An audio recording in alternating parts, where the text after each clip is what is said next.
Hi everyone. Today's video is about a movie I saw recently and why I think you should see it as well. The movie's name is Monsta, or kaibutsu in Japanese. This movie was released in 2023 and its director is Hirokazu Kuroeda and its screenplay was written by Yuji Sakamoto. Yuji Sakamoto is a pretty talented writer. He got his first Fuji TV Young Scenario Award at the age of 19, and at the age of 23, he wrote his screenplay for Tokyo Love Story. And a little bit of background about Hirokazu Kuroeda is that he is a prolific filmmaker and documentary maker, and this is one of the very few films in which he directed but did not write the screenplay. Yuji Sakamoto and Hirokazu Kuroeda had mutual respect for each other and decided to do this project together because they went to the same school. Now this is important because this movie heavily features school life of young children. By young, I mean middle schoolers, not too old, not too young, still quite childlike.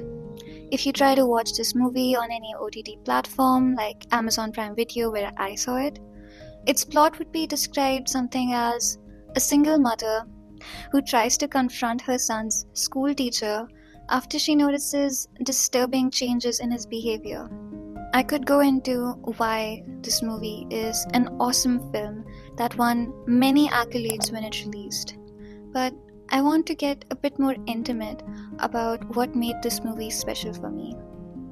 So, a little bit of story time. I'm going to go into how I found this film. So, it was a Saturday night. I was a bit tired, it was getting late, and I really wanted to watch a movie before the night ended. I had decided on this film called The Japanese Wife, but my mom was not interested in it. I did watch that movie later. It was pretty good, but I liked Monster better. So she did not want to watch The Japanese Wife, and she likes South Indian action films a lot. So I tried to show her this South Korean, Vietnamese action film. Sitting through the movie, I just wasn't feeling the vibes. So I decided to look for The Japanese Wife on Amazon Prime. And I came across Monster. Now, I was curious because of its name.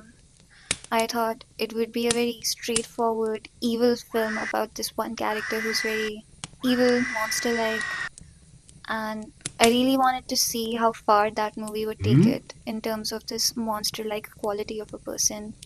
And so I read the synopsis, and I saw it was about a student and his teacher. And I for sure was like, okay, so this is about a teacher who abuses a student.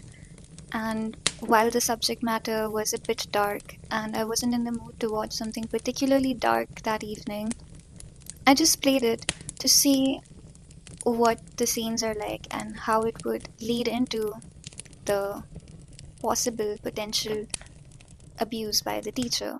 The very first scene hooked me in because of how simple and standout it was at the same time. The cinematography was very crisp. It was very real looking.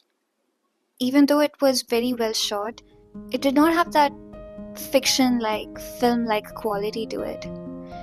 It felt very real, like I was in a room with the characters on the screen. The coloring, the shots, it was beautiful in the way that real life is. Simple and mundane and beautiful and normal. So the very first scene was this mother and son on the balcony watching a building go up in flames.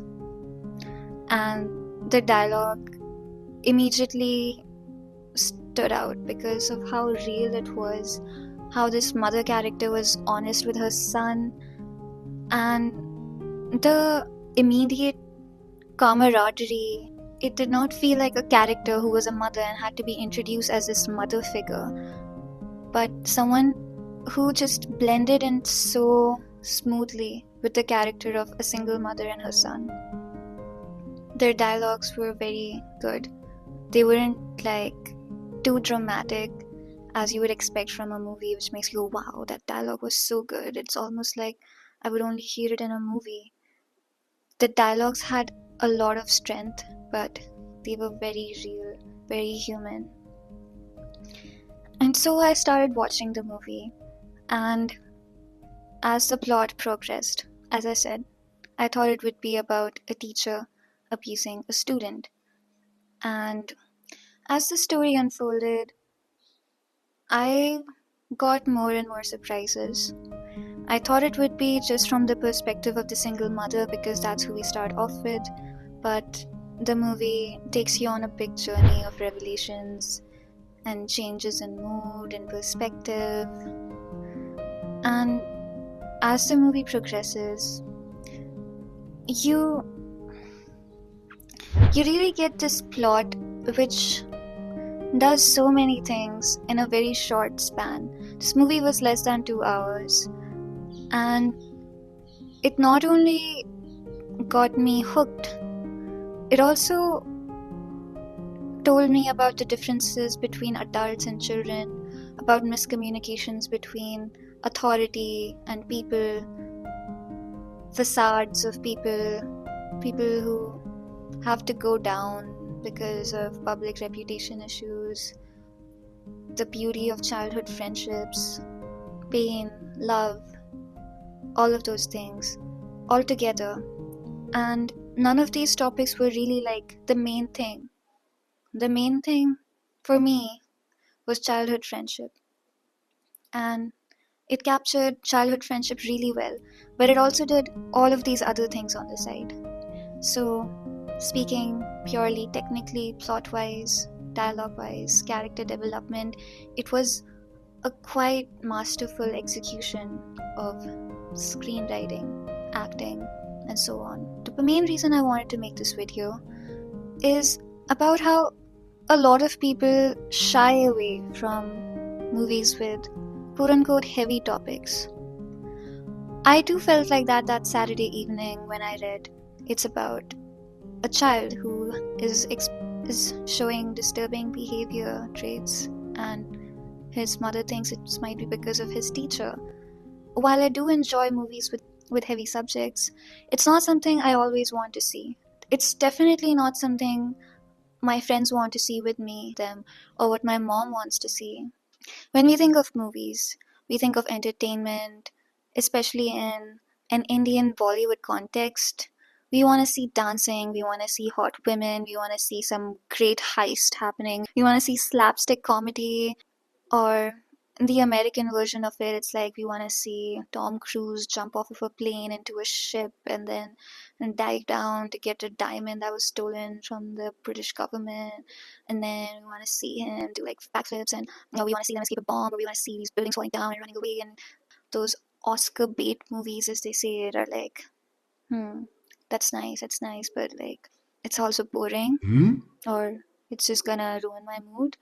Or yeah, it might have good story, but why do I want to sit through something that's not gonna be making me happy or entertaining me? Now, Monster 2023. As I said, I thought it was gonna be a very emotional film, gonna make me cry. But this movie was just executed so brilliantly. None of it felt gratuitous. It really showed all the perspectives of the characters and all the scenes, like you would see different facets of a diamond shining. Even the cruelest characters of the movie are protected from shame. The direct shame, the way they're shown, is not exhibitionist in a way. The subtlety, the beauty of the nature, the relationships itself, the emotions themselves is what made this movie so beautiful. This movie was like a full meal. It was a very simple but delicately made full meal, And I know that term simple throws people off, but by simple, I mean it does not have to go to extreme lengths to elicit a very profound reaction, to move people's hearts, to go to profound levels of teaching, of showing humanity. So, as I said previously, this movie is about children and friendship in many ways. As the movie progresses, you really see how adults are a bit incisive, and when you get to the perspective of children, you see how their logic, how their views are so much more nuanced, so much more delicate. The way the children fight through pain, their resilience, their emotional maturity, it's all breathtaking and it's very real. I believe this is how children act, and this is what friendship between children, despite differences or shame, looks like. A lot of this movie is about seeing the same things from different perspectives and information slowly unfolding. And it reminds me of this very famous French book, which is about an elder man who gets access to this peephole room situation thing from his apartment, where he can see this room and basically be a voyeur and look at people who get in there. And there he witnesses things like a young couple kiss each other for the first time, a woman talking to her husband on the phone, and he gets this insider's perspective to these things that are never shared with anyone else. He talks about how that young couple might grow up, they might stop liking each other, and they might even forget that kiss. But for him to witness that level of human emotion, that level of vulnerability, it's just an insane thing for him. And reading it was an insane thing for me as well, because there are so many things we do in life that go unwitnessed. And this movie captures that really well. It shows these scenes that are so intimate that to see them happening in and of themselves, regardless of plot or cinematography, is just a very beautiful gift. Of course, the acting by the actors is brilliant as well, so they really help make that scene even more real. But that quality of intimacy, of that insider's look, of that delicacy, vulnerability being shown on screen is also a very standout feature of this film.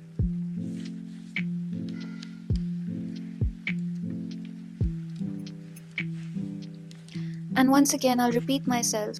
Just because this is an emotional film, because it deals with emotions, it's not emotional in a way people use that term, in a diminutive way, in a mopey way.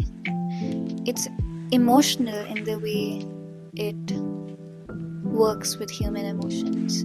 It shows children's emotions, and it captures the purity of children's pain and happiness and love, grief, very beautifully.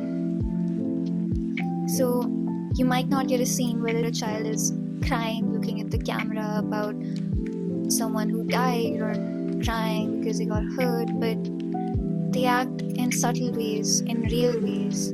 It's very sharp.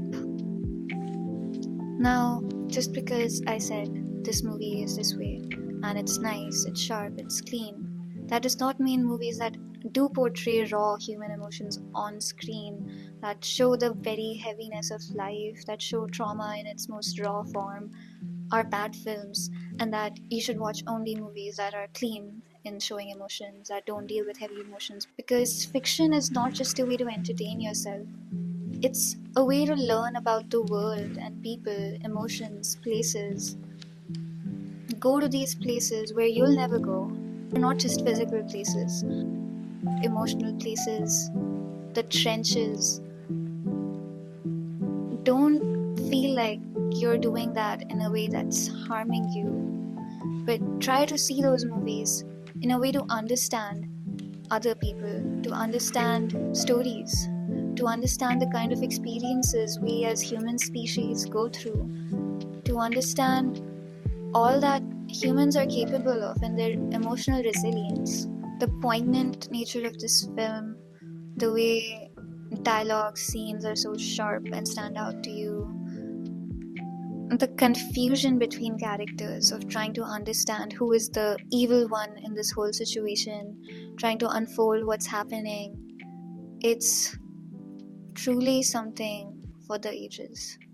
And I'm making this video because I did not see a lot of international coverage of this film.